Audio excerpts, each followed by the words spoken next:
I didn't plan on making the channel so King Kong centric lately, with the past couple videos all being about Kong. It just kind of worked out that way. But let's just keep up that energy and talk about the Skull Island anime, the supposedly next installment of the MonsterVerse. Also, before we begin, I want to give a huge thank you to anybody who checked out the video essay I made on Kong Skull Island to celebrate its anniversary. That means a lot to me for those of the people who checked it out. My video essays are always kind of hit or miss, and I'm always nervous to release them. But for the people who checked it out, I really appreciate it, and I hope you enjoyed. And for those of you who didn't, I would be really appreciated if you did check it out. That video took a lot of work, and my video essays always mean a lot to me. So please consider checking it out. And let's just get on with the video, baby.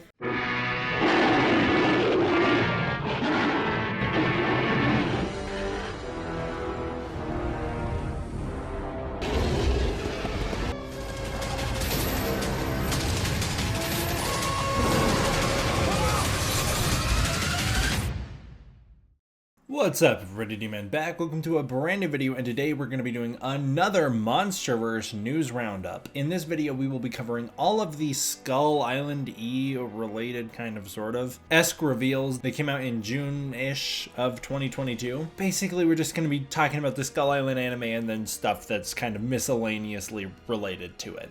How many of you even remembered there was going to be a Skull Island anime? After I remember it exists, about 12 minutes later, I've already forgotten that it's going to come out. So it's kind of a hard thing to keep track of, and it doesn't really feel real, but apparently it is, and it is coming, for better or worse.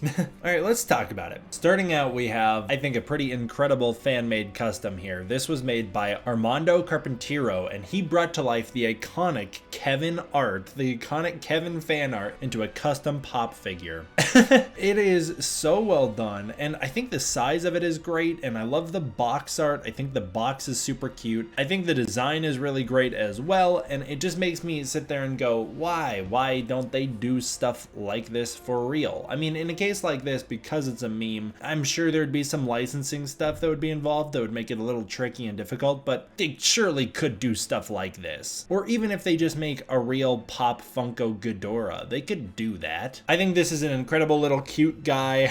I think he did a great job bringing to life this iconic fan art. I know that fan art is quite controversial among some areas of this fan base, but for those of us who know how to have fun, I really appreciate this one, and I think it's very cute. So good job, Armando. Next up, I don't know what this means or why he posted this. Maybe he was just trying to be helpful, or maybe he was trying to foreshadow something for the Monarch show. I don't know. But our friend KDM clarified that one of the etchings we see at the beginning of Godzilla King of the Monsters is not Rodan, it is Quetzalcoatl. I believe that's how you say that name, Quetzalcoatl. Quetzalcoatl appears as a bird-shaped etching in the legendary logo for Godzilla King of the Monsters. In canon, he is contained in Outpost 57 in Machu Picchu, Peru. I, as well as many others, misidentified this guy thinking it was Rodan because they seemed to have kaiju in these etchings that looked like the kaiju in the movie. I think I am not the only one who misidentified this as being a Rodan. The behemoth one is very obvious, but then you get to the other slide and you've got a seemingly three-headed dragon, and although its proportions and body does not look like Ghidorah, many of us just assumed this was supposed to be a stylistic take on Ghidorah, and it's not. I don't actually remember off the top of my head who this is supposed to be, but it is not Ghidorah. All that to say, KDM clarified that is not Rodan, that is Quetzalcoatl. Quetzalcoatl is normally a feathered serpent in Mesoamerican culture, but now he's just a big bird like Rodan, but with a bit of a serpent-like body. So I think it's an honest mistake for people to make. But I do like that it's not Rodan, because it fleshes out the lore of that universe a little more and gives us a little bit of an indication as to what these titans could look like. Again, I don't know why KDM posted that. Maybe it was just to be friendly, or maybe it was to tease that, hey, this guy could be showing up in the Monarch show in the future. That'd be cool. KDM also posted teasers about the future of the MonsterVerse, stating what we have to look forward to. We have 3 games, which we'll talk a little bit more about in this video, 1 console and PC game, 1 pinball machine, and 1 mobile game. We have the Skull Island anime, which at the time everybody thought would release in 2022. We've got the MonsterVerse series, aka the Monarch series, coming summer/fall of 2023. And then of course we have the MonsterVerse movie, which comes out in spring spring of 2024. And finally, we have a theme park opening up in France in 2025 that will feature MonsterVerse related attractions. Getting into what all of that means, a lot of this information comes to us from Licensing Expo 2022. But basically, it was all revealed that a MonsterVerse game was in development by 7 Levels and Legendary. 7 Levels is a game company. This is an action-adventure game for PC and consoles. So finally, we're getting a big release of a MonsterVerse game that is getting the console treatment. Thank God. Hopefully it's good. Hopefully it's better than Operation Monarch, the Call of Duty tie-in. That'd be incredible because I loved that tie-in. I've already talked about that a ton. You can go check that video out, but the bar is set pretty high for me. The game will be set after the events of Godzilla vs. Kong, which makes me wonder if it's supposed to be canon or not. I would expect that the game developers are going to tell us it's canon and that the MonsterVerse as a whole will literally never reference it in history. So it'll be one of those things that's like, is it canon? I guess to us nerds, but to nobody else. The description says players exploit the strengths of the Titans to traverse a crumbling metropolis on the trails of unraveling a huge mystery tied to the MonsterVerse franchise. As for the mobile game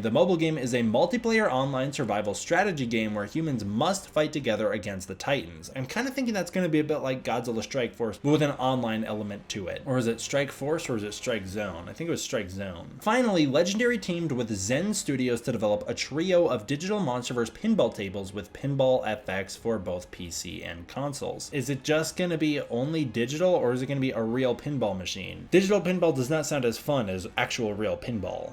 So I'm hoping it's going to be a real pinball machine as well. As I said, all of these reveals come from Licensing Expo 2022, and Legendary actually commented on their new projects, and I do have the entire Licensing Expo reveals linked down below, so if you want to go check out the full article revealing all of this stuff, you can go check it out down below. As for Legendary's comments on these games, they state that as the MonsterVerse continues to grow, we are committed to furthering the franchise's offerings within games, whether it's mobile, PC, consoles, or VR, to give fans more opportunities to not only interact with their favorite Titans, but to continue to explore this rich world. So that sounds all nice and fun.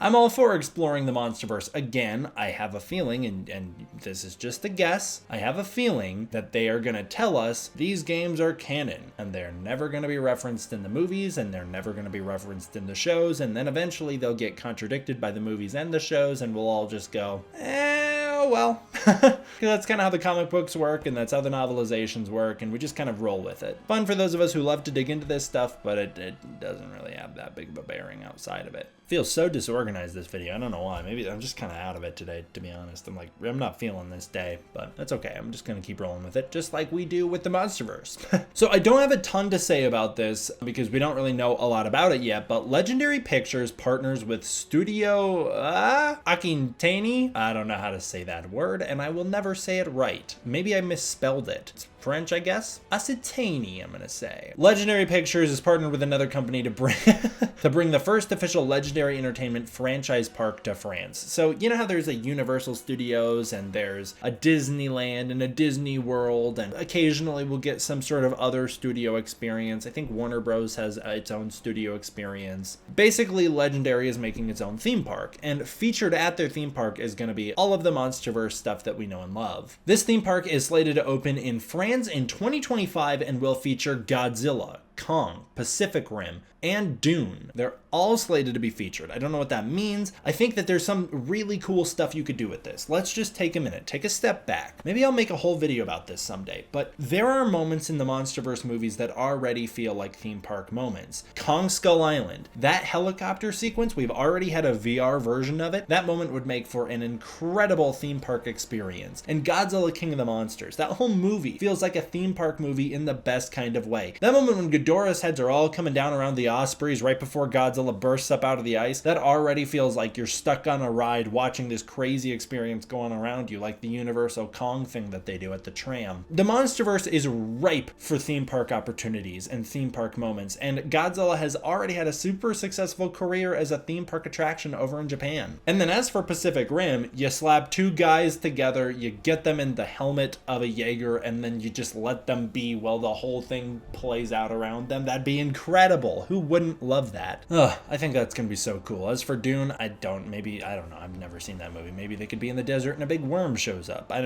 That's what happens in the trailer?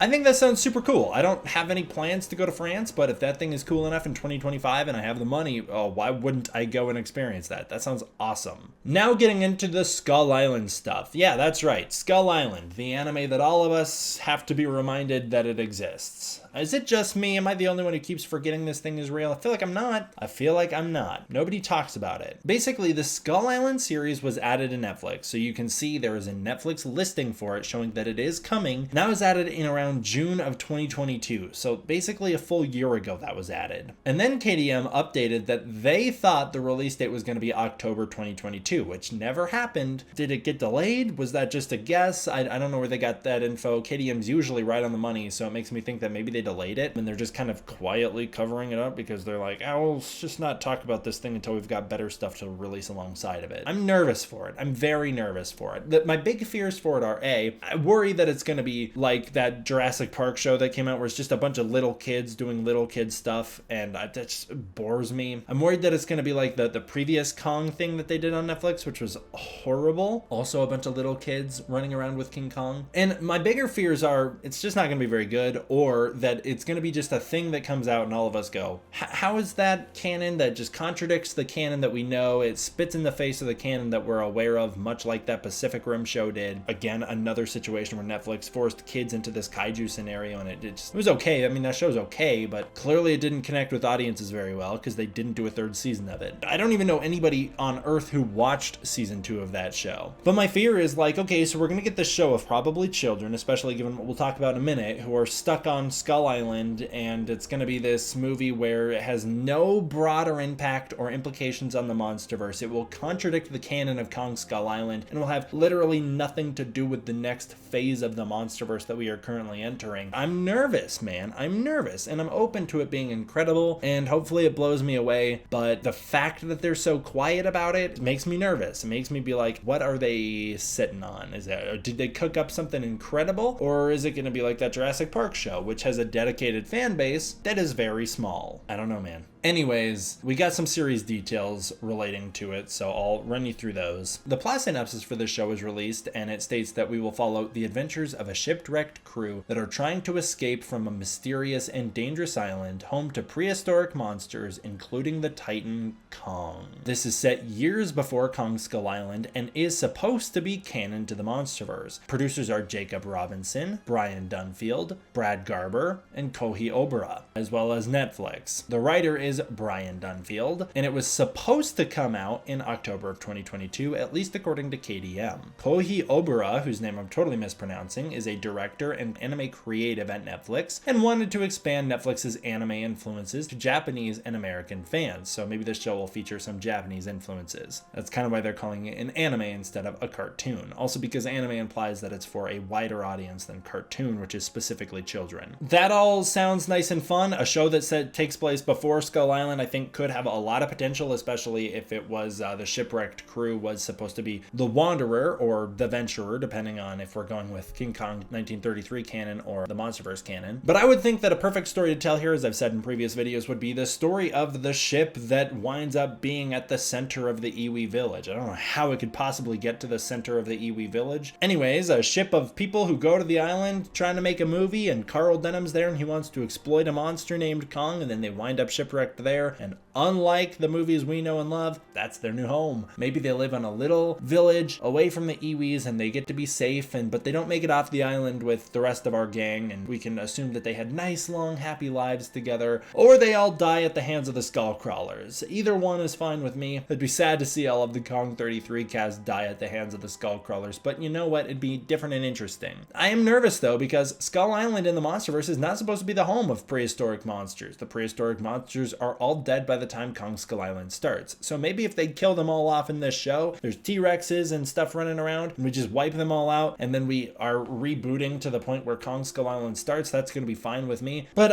it just feels like kind of a step back to me. I am very pessimistic about this project, and I don't want to be, so I'll limit it to this video, and when I talk about it in the future, I'll try and be more positive, but I'm airing my grievances right now. I'm just nervous they're not going to really do anything new and interesting with it. I'm also nervous that it'll be another another Children on the Loose adventure, and I'm a little sick of those. But Prehistoric Monsters on Skull Island is cool. I would love to see a smaller 50-foot-ish Kong who fights these dinosaurs and stuff and kills them all off, and maybe there's a skull crawler or two who show up, and by the end of the story we're at the point where Kong Skull Island can naturally pick up. I have a feeling it's going to feel very disconnected. I have a feeling our cast is going to survive this show, live with the Iwis. Maybe they'll get rescued. I don't know. Who would rescue them, and why would they never share of what happened on the island? I don't know. But maybe they do. Maybe they do get off, and then we're good to go. Or maybe they don't, and they live with the Iwi or something, and then the show ends, and I have to assume they die between this show and the movie? I would think they're going to get off the island, because I don't think Netflix is going to want to kill off the cast of their show before Kong Skull Island starts. So I think they're just going to get off and be like, let's never talk about that again. That's my guess. We do have our first official image of this, our first official image of the Skull Island anime, and this image is really where all of my concerns stem from. As for the art, it looks very nice. I think their water detail looks very good, and I like the coloring of it. The beach is pretty normally beachy. It's got to be like the coast where Marlowe and Gunpei land, right? Because most of the coasts on Skull Island are not sandy beaches. But it looks good. I like the scale of Kong's feet. It makes me think that he is not going to be the 50-foot Kong that I was anticipating in this show or hoping for. His foot actually looks a little too large to be the Kong we know, which makes me think maybe these footprints are from a previous Kong. If they are from the Kong we know in the MonsterVerse, his feet are not this big in Kong Skull Island, so they kind of, I don't think they nailed the scale on that. This is more of a Godzilla vs. Kong sized footprint, I would say. Am I overanalyzing? Yes. Is it my job? Yeah, I'm gonna do it. The thing that really makes me nervous is if you zoom all the way into these two people in the footprint, they're very teeny. They're tiny little guys. They're two boys, very clearly children. Oh boy. One of them's wearing a green hoodie, and the other one's wearing this red kind of jersey styled shirt, a sleeveless shirt, bit of a vest or something.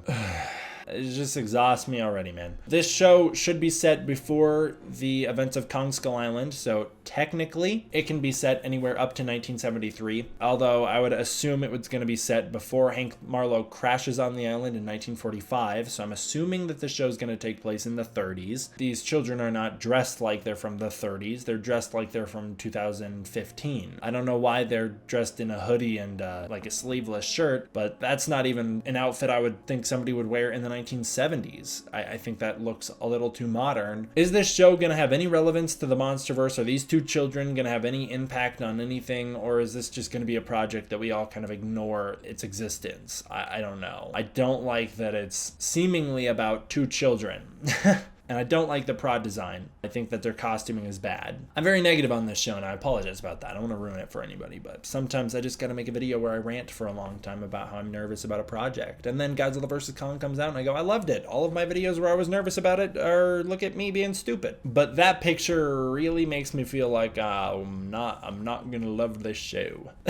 Alright, some of the crew members who worked on this show did weigh in on it, and they had some nice things to say, so let's talk about that and end on a positive note, shall we? Adam Dietz, a director at Powerhouse, who is the animation company producing this show with Netflix, says he worked on this project for a very short period of time, and since he left, he has seen them put together something amazing that is going to blow us away. WikiTunes, who is a compositing supervisor over at Powerhouse, and Danny Aria, who is an episode director and storyboard development director at Powerhouse, both chimed in saying that Adam Dietz made incredible and, quote, badass contributions to this project in the short amount of time he was involved with it. So we have three people who are very excited about this project, and actually to this day, the only person I've gotten to weigh in on this publicly was Adam Dietz, and we'll talk about that in a later video when we get to that point where I tweeted him, but I did eventually tweet him asking for info on the show, and he kind of just said he only worked on it for a bit and that it was cool stuff. But we have a couple people over at Powerhouse who are very excited about this project. Of course, Powerhouse is the company producing this show. I don't really know of any of the other Powerhouse projects or if they have anything under their belt that people really love, but it's nice to see crew members excited about the projects they're working on, and hopefully that means that their passion is going to translate into something very enjoyable for all of us to watch. All of my fears and grievances aside, I would love to love this show, and I always want some good kaiju content. Singular Point absolutely blew me away, so there's definitely room for kaiju content to work. Also, the Netflix Godzilla anime trilogy, although most people didn't like it, I was a big fan of it. So if this has the energy of either of those two projects, at least I can say I will like it,